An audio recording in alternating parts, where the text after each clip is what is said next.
আধুনিক যুদ্ধক্ষেত্রে শুধু উন্নত অস্ত্র ও সামরিক প্রযুক্তি থাকলেই শক্তিশালী হওয়া যায় না। সেই অস্ত্র তৈরির জন্য প্রয়োজনীয় কাঁচামাল, প্রযুক্তি ও সরবরাহ ব্যবস্থাও সমান গুরুত্বপূর্ণ। ইউক্রেন ও মধ্যপ্রাচ্যের সাম্প্রতিক সংঘাতগুলো দেখিয়েছে ক্ষেপণাস্ত্র, যুদ্ধবিমান, ড্রোন, রাডার ও যুদ্ধজাহাজ তৈরিতে প্রয়োজনীয় উপকরণের নিরবিচ্ছিন্ন সরবরাহ জাতীয় নিরাপত্তার গুরুত্বপূর্ণ অংশ।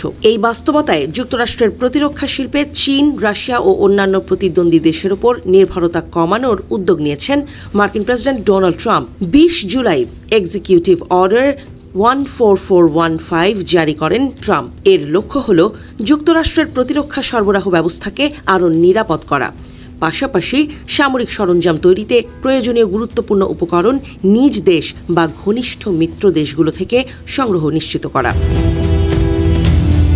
ট্রাম্পের ওই আদেশে বলা হয়েছে, সামরিক বাহিনীর ব্যবহৃত অস্ত্র ও সরঞ্জাম, সেগুলো তৈরি, রক্ষণাবেক্ষণ ও মেরামতের জন্য প্রয়োজনীয় কাঁচামাল, যন্ত্রাংশ এবং প্রযুক্তিও যুক্তরাষ্ট্র বা বিশ্বস্ত মিত্রদের কাছ থেকে সংগ্রহ করা উচিত। আধুনিক অস্ত্র তৈরিতে বিশেষ ধাতু, বিরল খনিজ, চুম্বক, সেমিকন্ডাক্টর চিপ, রাসায়নিক উপাদান এবং সফটওয়্যারের প্রয়োজন হয়। এসব উপকরণ সাধারণত বিশ্বের বিভিন্ন দেশ থেকে আসে। ফলে প্রতিপক্ষ কোনো দেশের ওপর অতিরিক্ত নির্ভরতা যুদ্ধের সময় বড় ধরনের ঝুঁকি তৈরি করতে পারে বলে মনে করছে ওয়াশিংটন। যুক্তরাষ্ট্রের প্রতিরক্ষা আইনের 10 ইউএসসি 4872 ধারায় চীন, রাশিয়া, ইরান ও উত্তর কোরিয়ার মতো দেশ থেকে কিছু গুরুত্বপূর্ণ সামরিক উপকরণ কেনার ওপর বিধিনিষেধ রয়েছে। তবে আগের বিশেষ পরিস্থিতিতে এসব নিয়ম থেকে ছাড় দেওয়ার সুযোগ ছিল। ট্রাম্প প্রশাসনের অভিযোগ, এই ছাড়ের ব্যবহার এত বেশি হয়েছে যে অনেক সামরিক সরঞ্জামের গুরুত্বপূর্ণ অংশ বিদেশি উৎস থেকে এসেছে, যদিও চূড়ান্ত সংযোজন হয়েছে যুক্তরাষ্ট্রে। নতুন আদেশের মাধ্যমে এই ছাড় ব্যবস্থাকে কঠোর করা হয়েছে। 2027 সালের 1 জানুয়ারি থেকে কোনো প্রতিষ্ঠান ছাড় চাইলে তাকে প্রমাণ করতে হবে কেন দেশীয় বা মিত্র উৎস থেকে উপকরণ সংগ্রহ সম্ভব হয়নি।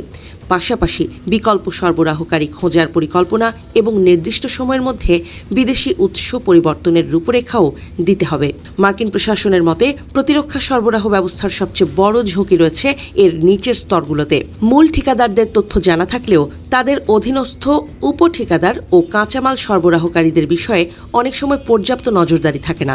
নতুন নীতির আওতায় সরবরাহ ব্যবস্থার প্রতিটি স্তর চিহ্নিত করার উপর গুরুত্ব দেওয়া হয়েছে। ট্রাম্প প্রশাসনের মূল বার্তা হল, প্রতিরক্ষা শিল্পে শুধু কম দামের পণ্য নয়, বরং নিরাপদ উৎসকে অগ্রাধিকার দিতে হবে। এ কারণেই যুক্তরাষ্ট্র নিজস্ব উৎপাদন বাড়ানোর পাশাপাশি অস্ট্রেলিয়া, কানাডা ও জাপানের মতো মিত্র দেশগুলোর সঙ্গে সরবরাহ ব্যবস্থা শক্তিশালী করছে। এই কৌশলকে বলা হচ্ছে ফ্রেন্ড শোরিং। বিশ্লেষকদের মতে, যুক্তরাষ্ট্রের এই নীতির সঙ্গে ভারতের বর্তমান কৌশলেরও মিল রয়েছে। ভারতও চীন নির্ভরতা কমিয়ে গুরুত্বপূর্ণ খনিজ, সেমিকন্ডাক্টর ও প্রতিরক্ষা প্রযুক্তিতে নিজস্ব সক্ষমতা বাড়ানোর চেষ্টা করছে। অস্ট্রেলিয়া, আর্জেন্টিনা ও চিলির সঙ্গে খনিজ সহযোগিতা এবং যুক্তরাষ্ট্রের সঙ্গে প্রযুক্তিগত অংশীদারিত্ব তারই অংশ। বিশেষজ্ঞদের মতে, ট্রাম্পের এই পদক্ষেপ শুধু একটি ক্রয় নীতি পরিবর্তন নয়, এটি জাতীয় নিরাপত্তার অংশ হিসেবে প্রতিরক্ষা সরবরাহ ব্যবস্থা পুনর্গঠনের উদ্যোগ। আধুনিক যুদ্ধে অস্ত্রের পাশাপাশি সেই অস্ত্র তৈরির উপকরণের নিরাপদ উৎসও এখন প্রতিরক্ষার প্রথম সারির অংশ।